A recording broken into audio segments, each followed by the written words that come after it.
Alright, this is John Kohler with GrowingYourGreens.com. Today I want to show you what I'm growing in a small space. So this is literally a small planter box. It's let's go ahead and measure it. It's 14 inches high and only 7 inches deep, and it's about 4 feet wide. And what we're growing today is we have all these great sugar snap peas and snow peas. And so this is an example of growing in a small space. So say this wasn't in my yard. I mean, this was just basically a space we had and we wanted to fill in. And I gotta call my buddy here, Chico. He's gonna be in this video. Chico's gonna be in this video. So I wanted to show you growing in a small space, and I did have a video of growing cucumbers in this planter during the summertime, and that's the summer growth. But in the wintertime, we had these snow peas. So here it is in April, and I've been harvesting the snow peas since March, and it's been growing really well. It's really important when you're planting in a small space like this on a patio or wherever you have, is to make sure you have a good quality soil. So I'm using 100% organic compost mixed with rock dust. So you want to probably get a good potting soil if you get a pot this big, or if you build something custom like this.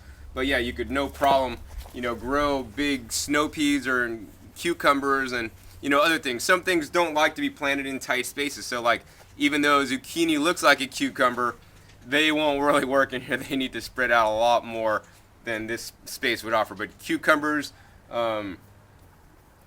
snow peas, and other peas and beans, they're going to do great in here. I mean, if you want to have a single line of lettuce and maybe even like some bell peppers or pepper plants spaced out, maybe every 12 inches would probably do all right. The width for 7 inches is pretty narrow. I'd like to have at least 12 inches all the way around on the bell peppers. So when you're growing in a small space, you can't really let the plants grow out, especially in this situation. My neighbor's yard is right next to there, and then we have a nice walkway here, so it can't be growing out. So we have to grow up. So we basically use this galvanized fencing wire, and then we framed it in with some wood, and we basically made a custom sized trellis to grow up on. So if you didn't want to build your own custom trellis, we have like another example here of just a standard metal trellis that you could literally stick in your pot. As long as your pot was weighted down enough so it wouldn't tip over, you'll be good. So really important to grow vertically when you're growing in a small space.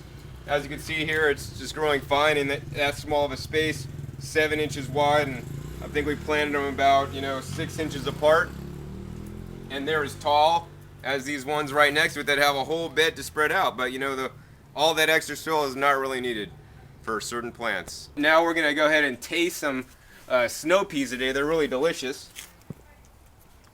So here's one here, and watch this.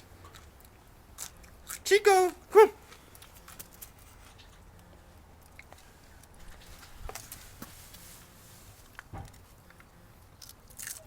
Chico loves his snow peas. He hears me crunching on them, and he wants to crunch on them too.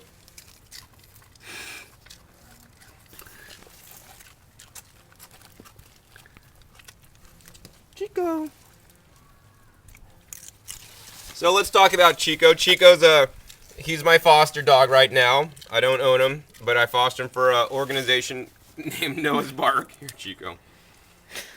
And Noah's Bark is a non-profit dog rescue organization that saves dogs that may, be killed at a shelter, at a kill shelters. And they take them and they keep them until they could find a good home for them. So if you're interested in adopting Chico or another animal and you live in the Sonoma County area or Bay Area, you could take a drive out here to adopt from Noah's Bark. He's waiting for another one. You could check their website, noahspets.org. That's noahspets.org. Chico. He loves his snow peas, let me tell you. Alright, so this is John Kohler with GrowingYourGreens.com, and you could grow in tight spaces, and you could even adopt dogs on my show. We'll see you next time.